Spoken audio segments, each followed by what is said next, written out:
aduga ma'am sisna mu comprehensive concept school moigine sisinga sa ingonda hangak pumi yawi ko moi sigisa aduga ma'am sisigi se moi 2018 da su moi rank holder yam puthokra male yam phabi school ko comprehensive concept school se aduga moi gi si admission form gi matang na fer haige ma'am ko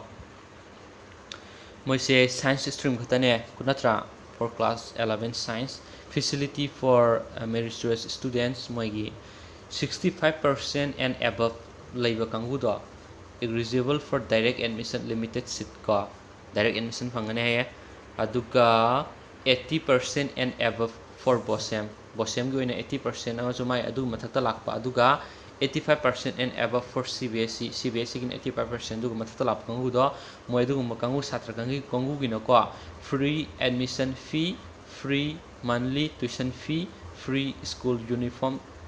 ko ade textbook grants adudagi free coaching classes at comprehensive tutorial the scholarship na singba phangani hai aduga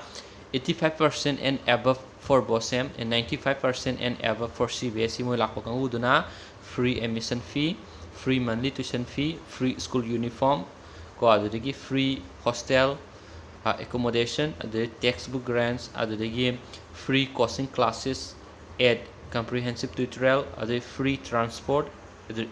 aduga free coaching classes ko high grade free transport the scholarship na singwa phangani adu form thajin baje sunday numit thajin be ai myam ko sunday manung da su sunday da su sala dum thajin bio last date of form submission je 21st may the last date oina haba the admission through entrance test admission entrance test the direct tawbane haba atopa ngasai gi mark sigi manung da laitaba kangu do ko aduga a regular medical engineering entrance examination class in collaboration with MTG New Delhi for details atopa advertise toksile sini myam kano kangu ge